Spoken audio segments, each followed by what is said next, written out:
Hello viewers, welcome to Daily Politics. I am Hamza Idris. Has Nigeria's security situation improved? Well, this is left to be seen as Nigeria's security forces have been claiming successes that recorded following the neutralization and dislodging of bandits and terrorist elements, recovery of large cache of arms and ammunition, among others. However, it is barely a month to the inauguration of the new government, and the questions such as what will be the legacy of the Buhari presidency in terms of security be?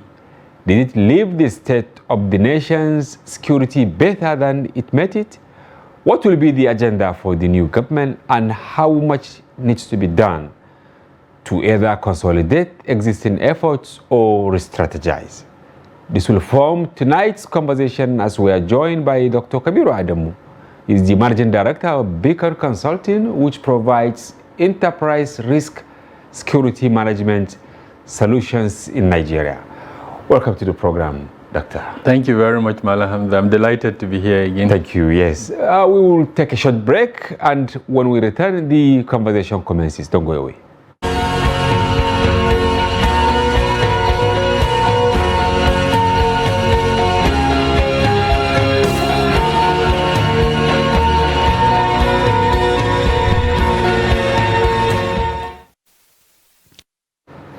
Yes, welcome back. Doctor, this morning there was upset around Riom, which is actually the gateway to Jos, the Plateau State capital. You heard of it? Yes, of course I did. Okay. Your taps out almost. What really happened based on your findings? Yeah, from what we heard, communities in about a couple of towns in Jos South local government and Barikin Ladi local government from Riom and surrounding neighborhoods were angered by recent spate of attacks. The most recent one was over the weekend on Sunday, where gunmen suspected to be armed Fulani militia raided. That was the claim by the locals. That was the claim by the It has not been proven by security operators. Definitely. Okay. So they raided some communities, killed some of the residents, and so this morning they brought out the corpses of the killed persons, put them on the link road between, for anyone who knows that route, if you leave Abuja and you're going to either Jos, the Plateau State capital, or places like Bauchi, or even further up to Maiduguri, Chad, Cameroon. Exactly. So you have to pass through that route. So anyway, they blocked that route in protest, and sadly, as normally happens when such situations occur, they targeted some of the commuters, perhaps on the basis of their identity or profile. And but the good thing is security forces immediately deployed, and they were able to take control of the situation and have brought it to some level of normality. However, it's a time bomb. It is a time bomb. The fact that the perpetrators of that act have not, the act that led to... That is the Sunday incident. Some said 7 people were have not been arrested, have not been made public. Then the likelihood of a reoccurrence is extremely high. Let's not forget that apart from the presence of police and military in Plateau State, there is the ongoing Operation Safe Haven. And if I'm right, that operation has been ongoing for probably more than 10 years. I can't remember the exact number of years, but it's one of the longest running operations in... It has become the normal thing in Nigeria, ad hoc thing to become permanent. Exactly. So the reason why I brought this up is you would think that with this presence of security operations, that things like that will not happen in the States. Sadly, the complexity of the challenge, the security challenge in Plateau State, due to the divisions that have already crept in, even during the immediate last election, ethnicity and religion played a role. And what we don't want, and we are hoping that that is not what will happen, is that these two elements, ethnicity and religion, will begin playing a role like they did before the current Governor Lalong, because he did extremely well in terms of establishing structures that breached the gap that existed before he came to power. So the peace committee that he set up, in fact, I think he's the only state government that organizes and celebrates a national either peace or reconciliation day. So we're hoping that these are some of the things that the incoming government will embrace. He may have made some mistakes, no doubt, but there were positive things he did. I've mentioned this peace building committee. Exactly. He established early warning systems. Yes. Now, I think and most importantly, he carried everybody along. Nationalities. It was a government of inclusion. Yes. Inclusivity. So I'm hoping that this incoming administration at the state level will also do the same. I wanted to mention the early warning systems that he had established. The challenge was that the early warning systems were there, but they were not incorporated into the federal early response systems. Now, because security... It was actually domesticated around... within the state. Okay. Now, because security is still in the exclusive list, the armed forces and the other law enforcement agents that have weaponry are still under the control of the federal government. So if at the state level you have effective and efficient early warning systems and you don't integrate them into the federal system, then your response capability will be very low. Now, if an attack occurred on Sunday and the perpetrators have not been arrested, when running an investigation, we want to find out, did the community report it? If they reported it, how come the law enforcement agencies did not deploy immediately, either to prevent that attack or to arrest the perpetrators when it happened? So those are the kind of things that I expect, the discussions that I expect to hear, that I'm not hearing.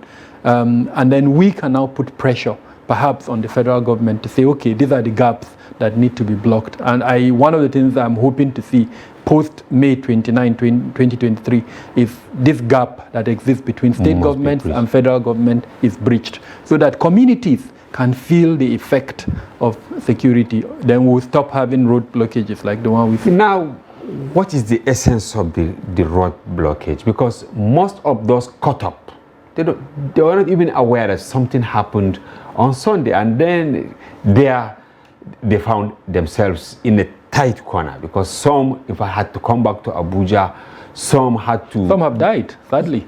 Oh my God. Their property has been destroyed, sadly. We picked up several that have been... so unfortunately, Doctor, this thing happened on Sunday. Today is Tuesday. How did even the people who were actually aggrieved found their way? I mean, to Wednesday. Today is Wednesday. How did they found their way to the main road to now display corpses? There are failures of intelligence. I can bet it that there are SSS officials within those communities. Apart from SSS officials, there are police divisions. When such mobilizations are happening, if you have good intelligence collection capabilities, you pick them up. Now, there's freedom of association in Nigeria. Yes. You can't stop any community, any individual from grouping themselves. But where that grouping would produce security challenges, then you have to find a way to either limit it or prevent it from creating that security challenges. So there's a failure of intelligence there. Now, we're assuming that the intelligence was not generated and that it wasn't shared. Now, if it was generated and it was shared, and then there was a failure of action, because we're in a transition. Government sometimes during transition, gaps develop. If that is the case, then we have to urge the incumbent administration that they haven't handed over yet. Yes. They're in the last lap, and that last lap may determine how we rate them. So let them not think that, oh, the elections are over, we're going to hand over to a new government. What we were doing before that led to applause should be abandoned. No. They should continue until that last day when they hand over to the new administration. But suffice to say, it's a failure of intelligence or failure to act on that intelligence. And then more importantly, the peace-building mechanisms that would have prevented such an action. I don't blame them really for the action, because it has brought attention to their plight. What I blame them for is carrying actions or attacks on innocent transfer aggression of sorts, exactly in security palace. They can do their protest. They can draw attention to the activity. If you read our reports consistently, our monthly security reports, we highlight that fact that communities actually use protest to draw attention to their activity. You see, Doctor, this incident in in Jos or in Plateau State today has actually captured the attention of the media, not even local, but international media, because I've been monitoring because of the sensitivity and sensibilities of the parties involved. Yeah, and when you now just say Jos, what crops up your Google search is just this incident.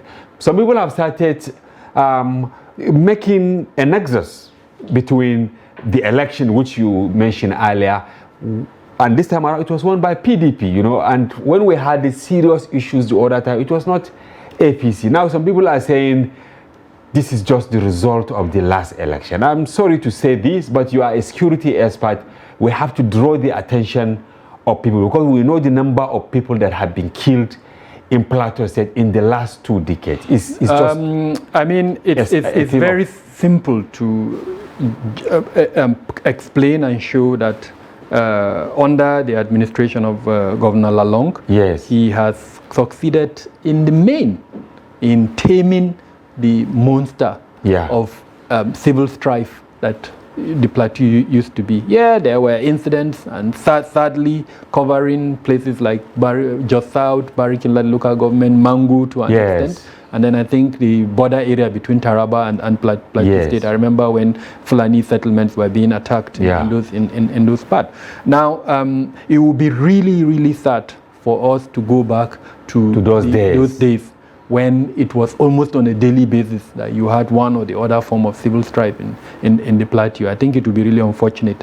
Like I mentioned earlier on, there are some positive things that Governor Lalong did. He may have made some mistakes in some areas, but I think it is incumbent on the incoming administration to take up some of those positive things. I've talked about the PEACE initiative, the early warning systems. I've also advised that they should incorporate that early warning systems into the federal early response systems. All of these are positive developments. Inclusivity, carry everybody along. During the inauguration of the victory speech of the governor-elect, there were some statements, not by him, but by people before him, that I felt were not really complimentary. And especially for him. At the end of the day, what matters is Plateau State, yes, has its peculiarities, but Plateau State is part of the enclosure called Nigeria. And if him, as a governor, is going to be recognized as part of Nigeria, as part of leadership, and hopefully build upon what he would sow in Plateau State, then he has to be nationalistic. And there are some leaders, state governors, that attempted to rule by isolation. And he has seen the result. Even their people rejected them. It was I don't want to mention their name. During the last elections, some of them attempted to go for senatorial positions. They were rejected by even their own people. Honestly, I will mention it because we did an editorial here in Daily Trust. Benue is a good example. So it is left for him to choose the path of growth, go by inclusivity. And that was what actually gave edge to Lalong in 2015 when former Governor Jonah Jang, because we have to call a spade in programs like this so that leaders will learn lessons that they cannot eat their cake and have it. Because Lalong wrote on the platform of inclusivity, and that was how he won. The 3 elements of diversity, equity, and inclusivity.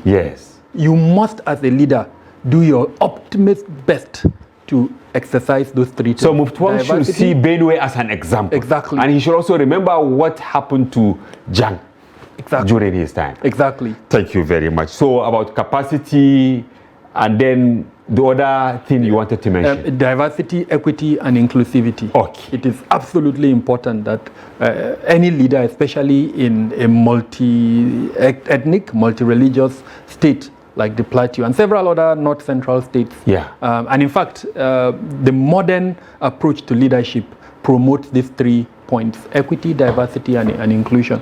Once you do that as a leader, then believe me, you would have provided the platform for peace to reign in your state. But the moment you jettison any of these 3, and the likelihood it's a recipe for chaos. Exactly. Thank you very much, Dr. Kabiru Adamu, for doing justice to this existential problem. It is an existential around Plateau problem. State. Yes. Now, moving to the subject of discussion today, of course, security. You released the result of March, and I mean the report of March security reports. Maybe we should start with that and then make a comparison with 2022. I mean, first quarter of 2022, and then because this, 2022. Thank you. So, I think we have the reports also on the screen. There, the figures are there to help us do justice to everything. I would allow the floor for you, honestly, to. Thank you. So, as we can see on the screen, we released our report for March 2023. But even more importantly, we released the first quarter report. First quarter comprises January, February, and March 2023. Yes. So as we can see from the bar charts there, the gray color represents events. In other words, the incidents that we monitored over the period. So for it may be attack? Yes, there are several events. So it could be attack, it could be armed conflict, it could be inter-community violence like the one that happened in Plateau State. Yeah. There are 13 different ones of them that we record and that form what we call events or incidents. Okay. Then the light shade of blue represents abductions, while the darker shade of blue represents fatalities. So starting from 2023, in the month of March, what we recorded was 375 events, and then 208 abductions, and then 749 fatalities for the month of January. And fatalities, maybe you shed more light, meaning non-state actors, individuals. Exactly. The only thing we don't include there are our security forces. As a policy in Beacon Consulting, we don't include security forces when they are killed. Oh, yes, you don't include as a policy. Is that it's a policy? It's a deliberate policy, and our reason is this: we set out to promote peace, and not to create confusion or issues within the polity. And so where you start giving out that kind of statistics, it creates more challenges. However, we do have it. And it demoralizes. Yeah, but you keep it. We have it. We have it. And whenever... At the back end, exactly, maybe, of your... Whenever, for instance, security forces are interested, we can make it available to them. On one or two occasions, we've been contacted and we make it available. But to make it public, we do not think it's in the interest of what we are doing to promote peace and development within I understand. Okay, now to the data, so that's for January, and then for February, it's almost the same thing. We saw a dip, events, 375, so a reduction of events. And then for abductions, 208, further reduction from 605. So almost a 60% reduction in abduction in February.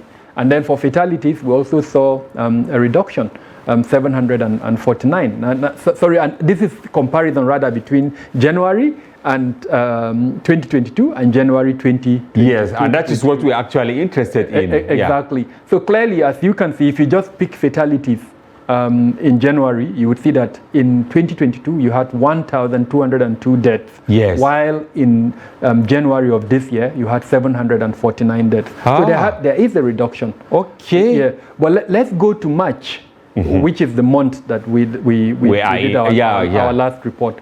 So in the month of March 2022, we recorded 1,497 deaths for that period. Oh my God. While for abduction, we recorded 702 abductions.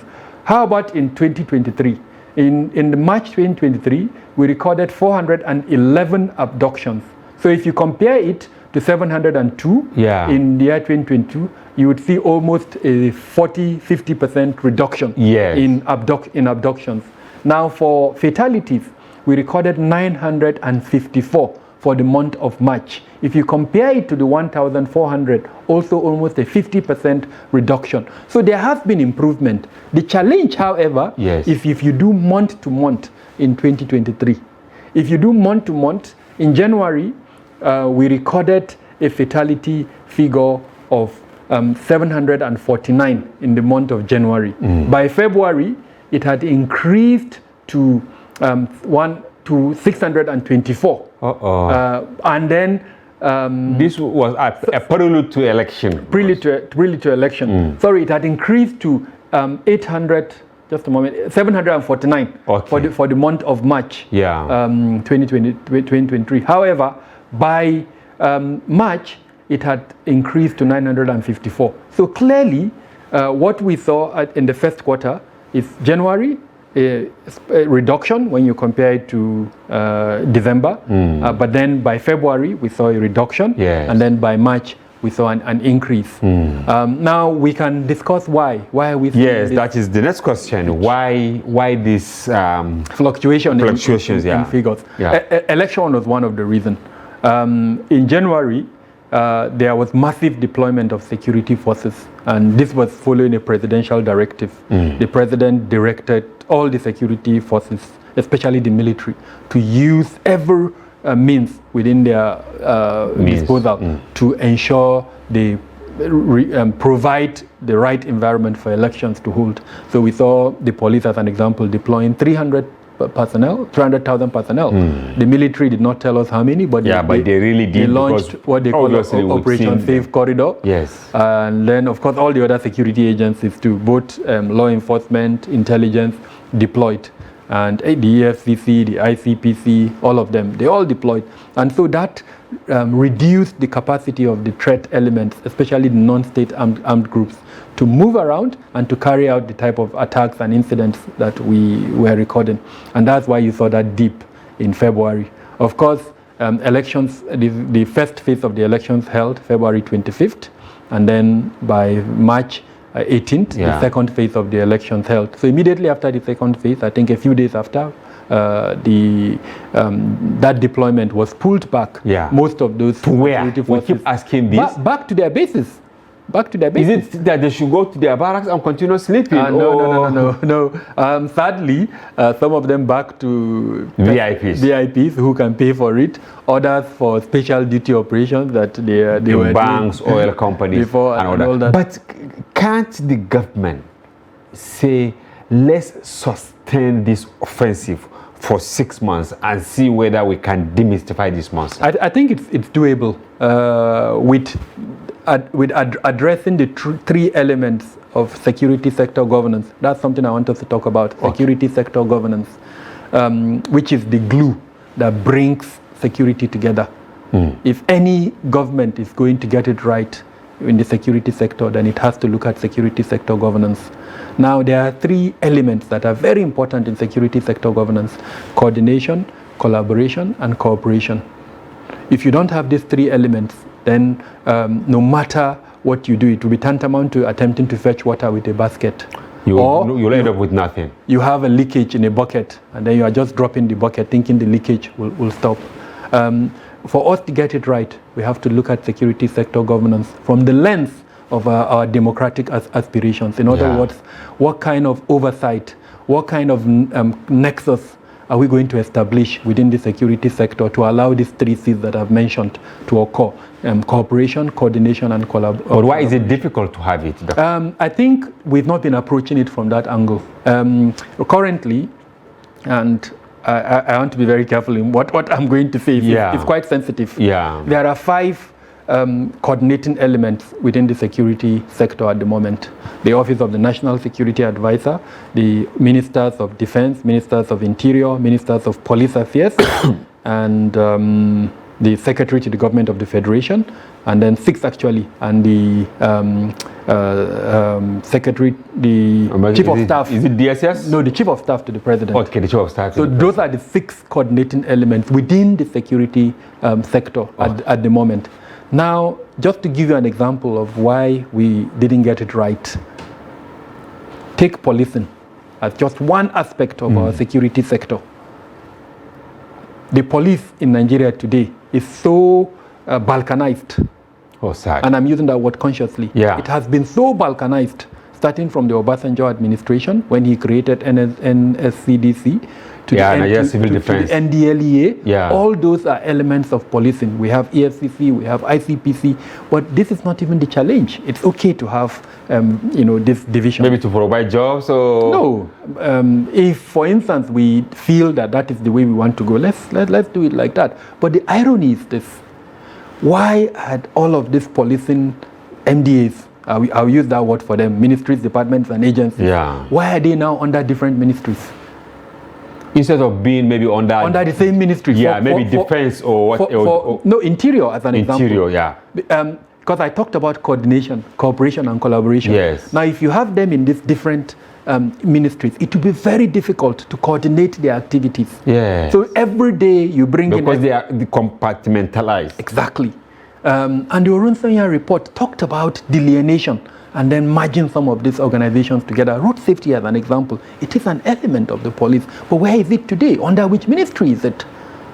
You know, so this is part of the challenge, that when we talk of security sector governance, we need a leader who would look at security from that approach. Otherwise, I'm sorry to say, Malam Hamza, we'll continue spending money on security and we will not get it right. And this is just one element that I've just given you one example of several others that we can talk about. We're in a public space, so I'm mindful of what... Yeah, but you see, because we are in a transition period, and that is why we deliberately chose this moment to talk about... Because the president-elect is back.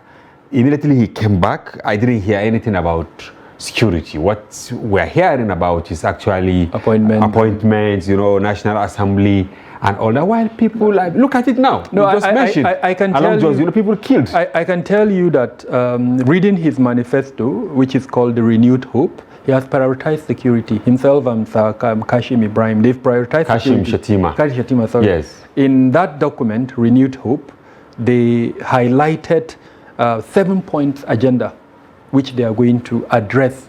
And as a security specialist expert, I'm quite happy with what I have seen. However, there are 1 or 2 areas, including this security sector governance, that I didn't hear enough mention of.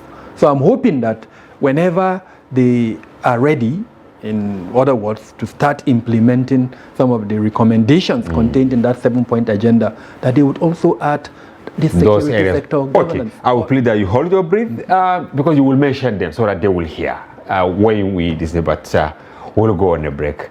Viewers, we will be back shortly. Stay with us.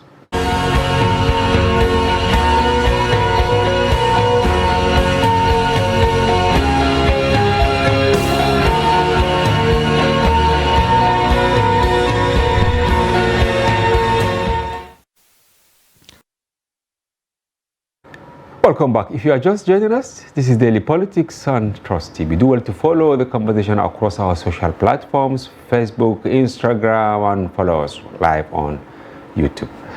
We still have Dr. Kabiru Adamu from Beacon Consult in the studio, and we're discussing security situation in March, making comparison with what happened the year before, that was 2020. And at the same time, contextualizing issues at the moment, which is transition to another government. You said there are 2 things that you expected the incoming administration to also put, even though you commended them for having a roadmap for their government in respect to security. What are those 2 elements? So security sector governance is number 1. And just to expand on security sector governance, I've spoken a little bit about it. Yes. It's the glue that brings everything security together. That is what security sector governance is. It talks about the kind of strategy you have, the kind of policy you have, the appointments you make, and then of course, what is the essence of that appointment. And we already have a lot of these ingredients that would lead to a good security sector governance. But I also want to emphasize that it's not just the role of the executive. So for this government to get it right, they have to create some kind of nexus between the objective of the executive and the objective of the parliament. Okay, they have to be on the same page. They have to be on the same page. It's absolutely important, and I'll explain part of what I mean. One of the challenges that the Buhari administration had is the laws upon which some of the security issues were managed were moribund. People have not sat down to ask themselves, why is Nnamdi Kanu being tried for terrorism? He shouldn't be, you think? Is that his offense? You get why? His offense ought to be treason? Or as an example. As an example, okay. So if you attempt to try somebody for an offense and then you are finding it difficult, then something is wrong with your charges. Yeah, and maybe I think they tried the technicalities and they could not. And not only him, the leader of IMN. So these are critical issues. People thought have not looked at it beyond the surface. Is it because our laws are moribund and there are some offenses, as an example, that we've not been... But we keep creating laws like the anti-terrorism? Not creating, but revising them or reviewing them to update them. No country should be static from that point of view. Because laws are not cast in stone. Exactly. Things they are meant to guide human endeavors. Exactly. The Terrorism Prevention Act was reviewed and updated because there were certain components of it that were not appropriate or relevant. Like the cyber components. Exactly. And then the Terrorism Financing Act recommendations came from our partners across the world, and we needed to, and we've done that. So the same thing with some of our other laws. We need to look at those laws, and it is not the job of the executive arm of government. It is the job of the legislature, the parliament. So you see the part that I mean, that it has to be a concerted effort by not just the executive arm, but the parliamentary arm of government and us, especially the media, as the fourth estate of the realm. You have to put them even though they keep lashing. Well, we should never give up. It is our country. We have no other country, so we would continue to put pressure. But doctor, don't you think if the legislators are carried away by constituency project or oversight function and all that the executive should initiate bills, or private citizens like you and me should initiate bills so that we fine-tune Now, yes, I agree with you. Every citizen, every component of the society has the right and can initiate bills. But if the legislature's philosophy behind security is not in tune with our requirements, then we're not going to have those bills passed into law. Yeah. I'll give you a very good example. And kudos to President Buhari. Most people don't see it from this lens. The Commission for Small Arms and Light Weapons. Do you know how long the parliament has been attempting to pass that law? As far as I remember, since the 8th Assembly. In fact, probably even before the 8th Assembly. Wow. There has been... But it kept bouncing back. Even this 9th Assembly have attempted severally to pass that law. But I can bet you that assembly has a lifespan of just about maybe 3 or 4 weeks remaining. Yeah, so very unlikely. Very unlikely that. But is there anything? So what the president did is he vetoed an executive, not really an executive order, and he has set up, as it were, a mini office within the office of the National Security to have Advisor. His way. And then we are seeing avoid the legislative technicalities. And we're seeing the effect of that office. Several times you see the police handing over weapons to them, and they are now, carrying out the functions of that commission. So what I'm asking is, what is really the problem? Why are they afraid to pass it? Are there some provisions? It's not afraid. There are so many technical challenges, and I'm using my word now diplomatically within the parliament. Number one is the bill passing process. It's complex and cumbersome, and for good reason. You don't want laws that would be, will entrap the whole system. Exactly, or that would even be passed lackadaisically. Yeah, and that would have half-baked laws that would create more challenges. So the process is quite cumbersome, and it has to go through several places. And I'm sorry to say, corruption has also crept into the process itself. So another challenge is also the capacity of the lawmakers. Security is a very complex and technical area. Most people don't realize that. Most people see security from the lens of private guards. You have a guard in your gate, and you think that security. It's beyond that. It's beyond that, of course. Security is quite complex. It requires a lot of technicalities. Even former governors who are appointed chairmen of committees within the parliament recognize that they need more than that. So part of the challenge that I've seen is in the appointment of their aides. You don't expect everybody to be an expert in all fields. But if you are made a chairman of a committee on security, the least I expect you to do is to have an aide who is also an expert in security. Sadly, we're not seeing that. There is a disconnect. Exactly. So most of the aides don't have that capacity. Now they have staffers, clerks of those committees. They themselves do need the knowledge. A lot of them don't have that knowledge. If you go to the Legislative Institute as an example, the capacity to train in security is also quite deficient. So these are some of the challenges that does not allow the type of passing of laws that would be relevant to our current democratic aspirations. I'm hoping that the 10th Assembly will take note of this. Yeah, there's nothing wrong with you can appoint anyone you want within any chairmanship of any position. And I must also comment not just the 8th Assembly, but the 9th Assembly. Almost all the assemblies that I can remember in the last few years have made security a priority. So when they list this legislative agenda, security will feature. Yeah, and it has guzzled a lot of money. Trillions of naira. Under the 8th Assembly and the 9th Assembly, and in fact the current chairman of the 9th Assembly, who is the Senate President, both when he was in the 8th Assembly and now as the chairman of the Assembly, has organized security retreats to find solutions. It would give you an idea of how he has prioritized security. I have severally heard from him how he has prioritized security, and he has done amazingly well in terms of galvanizing his colleagues to address some of the security challenges. But beyond that individual and I would say administrative aspirations, there is an institutional mechanism that needs to be tweaked. And I've given you some of the... yes, like this civil defense... No. My point is, like when the committee chairman, they need to, their capacity to understand the security sector needs to be improved. So I'm hoping that the next chairman of the 10th Assembly understands that appoint anyone you want there, but make sure he or she has aides that have the capacity. Make sure the legislative institution has the capacity to train not just the aides and the parliamentarians, but also their aides on security matters. Now, all of this, we're talking about security sector governance. And I made the point that there has to be coordinated effort between the executive arm and the legislative arm of government. If we do all of this, then we would see an improvement. And then finally, the Attorney General of the Federation. He has a huge role to play, not just in ensuring where the legislature, as an example, does not review those bills or prompting them and nudging them, but in also advising the presidents.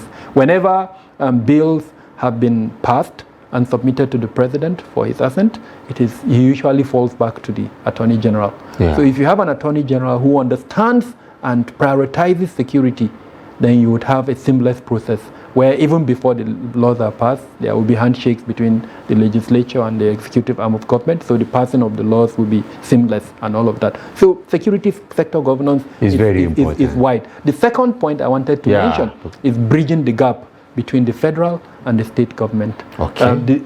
One of the easiest ways to conceptualize this is the decentralization of security. It has already happened. It has happened? In reality. Formally? No. In reality, it has happened. In theory? In constitutional terms, it is yet to happen. There is no state that you go to that does not have a state-level security creation. Yes, like the... There is no state that does not collect security vote. So it has happened. What hasn't happened is for us to amend... To institutionalize, I mean to say that it is part and parcel of the Constitution. So are you an advocate of it? Decentralization of security. Some people misinterpret decentralization to mean state policing. There are two different things. Decentralization of security would mean incorporating the state governors into the security architecture so that they have a say in how we manage our security. It's different, for instance, from saying create state police. No.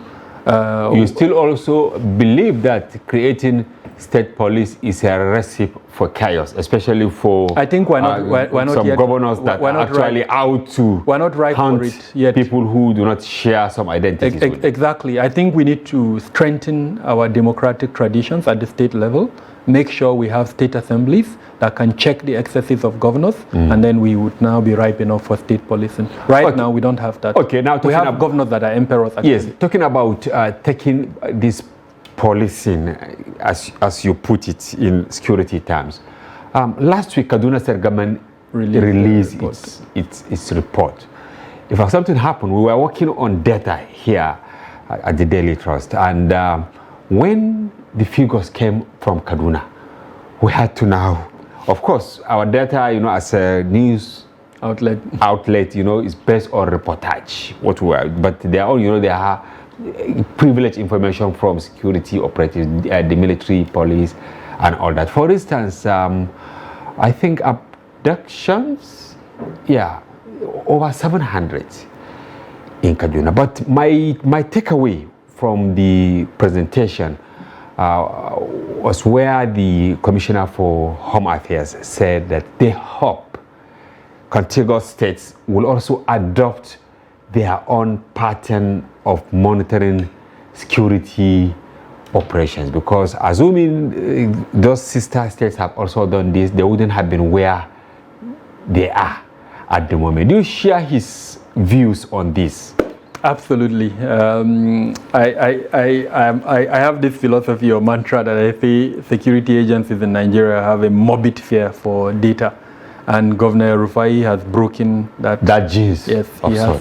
And by breaking that jinx. But how did he do it? They are federal, but it's very unlikely for you to hear maybe even GOC, let me put it this way, or police commissioner saying that we have arrested 10 bandits. It is always from the government house. Yeah, but the military, you know, they hold these bi-weekly briefings, and during those briefings they do share. But my point is, in the manner that Kaduna State government releases its reports, yes, it is a structured, with infographics and all that. Exactly. And not only that, they tell you the sources of the information. Yes. And they also tell you in categorical terms what locations these security incidents have affected. Now, what does that do?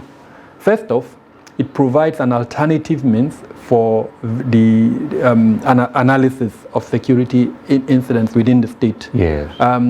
Ordinarily, if you sit and you just listen to the media, you would think Southern Kaduna is the only part of Kaduna that is being... Yes. Is it because they have the mouth to shout louder?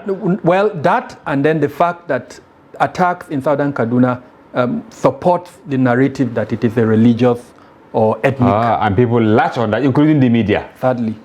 But what Kaduna State government has done is for anyone who is logical, who does not want to fall into the trap of what in religion we call the ignorant, then he or she would pick that report, and you would see that the Northern Senatorial District, yes, in terms of abduction, Chikun, Igabi, and I can't remember, I think Birningwari, those are the local governments that have the highest rate of attacks. Yes, the rates of attack in Southern Kaduna is worrisome, no doubt. One life is very important. Exactly. Yeah. But just how you present it that matters. Like I said at the beginning, you would think that that is the only part that is being attacked. And sadly, even international media latch onto that, portraying the incident as religious. Certain people are the victims, while others are the villains, right? Yes, and then the narrative that is about land grabbing. By the time you read that report, you now see that no, land grabbing is one of the elements, but there are other elements: criminality, the existence of militia, cattle rustling. All of those are issues that are there in Kaduna. Now, why is that important? If you want to solve a problem and you don't even understand what the problem is, you're not going to be able to solve it.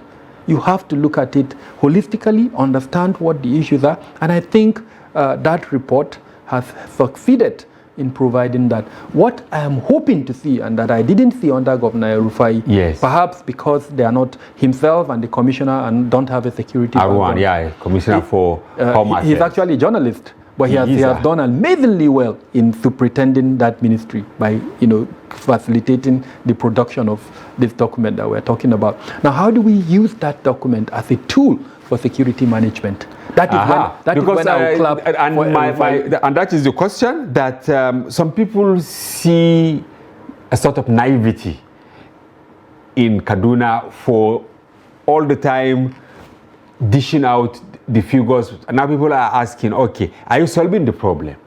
Exactly. So that's what I'm hoping, that the governor-elect, who incidentally is a close ally of Governor Rufai, will move a step further. I'll urge him strongly to maintain that production, but take it further. What do I mean take it further? Use it as a tool for security risk the document. management. Okay. I think I'll stop here. No, continue. He knows, it's your day. Me. If it's he your wants day. that, Okay. I'm happy to make it available. Okay, you don't want to divulge it. It's my tools and secrets of my profession. Okay. And so he needs to actually... The only reason why I pay bills is because of that. All but right. my point is, it's a good tool. Okay. But we need to use that tool. But are you commending him for what he has been doing over years now? I'm commending him for creating the template that has allowed that, and I urge all state governments to also key into that. Now, just to give you a hint of when I say use it as a tool, during state security council meetings, I expect that document to be put on the table. All right. I have given you XYZ money at the beginning of the year. This is the number of abductions. This is the number of fatalities. I want you to bring it down. And at the end of a quarter, at the end of give a timeline. year. Exactly. And he should also use carrot and stick. Okay, now the big question. What will be Buhari's legacy? In terms of security, specifically. We can approach it from a couple of angles. Security sector governance. There is room for improvement, and I've talked about it earlier on. Fatalities, sadly, there is room for improvement. Last year... Are you making some comparisons with maybe casualty during the...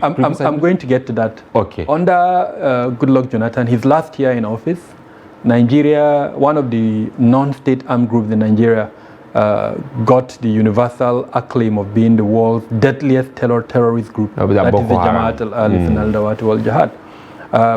In that year, 13,000 Nigerians were killed. Wow. Now, throughout the Buhari administration, the highest number that were killed in a year was last year, when it reached 12,000. And when we looked closely, we saw that a lot of the fatalities were related to political activities that led not necessarily terrorism. The type of terrorism that led to the 13,000 deaths have been brought down significantly by the Buhari administration. If we single that out alone, the figure would remain to around 2,000. So throughout the Buhari administration, he succeeded in containing, to a larger extent, Islamist jihadist terrorism. What happened, however, is that new threats emerged. Were they sleeping? Exactly, and that is where security sector governance now will play a role. And I'm hoping that the incoming administration would see security sector governance from that role. There are two things that security sector governance would do. Accountability. Okay. It's very important. You have to account for your actions and inactions. You have to hold those that you appoint to account. If you appoint a Inspector General of Police, on the day you appoint him, if you have metrics, you see data, all leaders should embrace data. They should have a monitoring and evaluation component within the presidency. And they shouldn't fear to use data, because I think they are afraid of data. So have a monitoring and evaluation component within the presidency that provides them data on this type of issues, that develop KPIs, key performance indicators. The Ministry of Budget and Planning should be doing that. Okay. So they should work closely with that ministry and make sure that when the IG is appointed, let's say an abduction rate of 7,000 was what we are recording. Yeah. Now they should give him a timeline of 6 months to bring that 7,000 to, let's say, 1,000. And if he did not, he should be sacked. Exactly. Because there are other capable hands that can do that. And that is what security sector governance will do. So the claim that if you change them, it's like you are obstructing the security architecture is invalid. If you have a security sector governance that recognizes continuity and sustainability, you can change anybody. Anytime. The system is what matters, not the individual. So have a security sector governance that is system-based and not individual-based, where individuals who are weak and unable to fulfill their job responsibilities, you change them. Because we're talking of life. Yeah. Mala Hamza, I would like to drive my car today from Abuja to my state, Sokoto, which I used to do before. Stop in Funtua, pray. There is a place where they sell sire. But you can't. Buy, enjoy it, and then move. I can't remember when last I did that. Very sad. Dr. Kabiru Adamu, thank you very much for your informed perspective. You have laid it bare it's like maybe free consultancy for the incoming administration. I hope they hit some of the advices. I hope so too. You rendered. Well, thank you for coming to the program. Thank you for having me. And viewers, that's a wrap on today's edition. Thank you for watching. Join us again for another interesting package. Bye-bye for now. I'm Hamza Idris.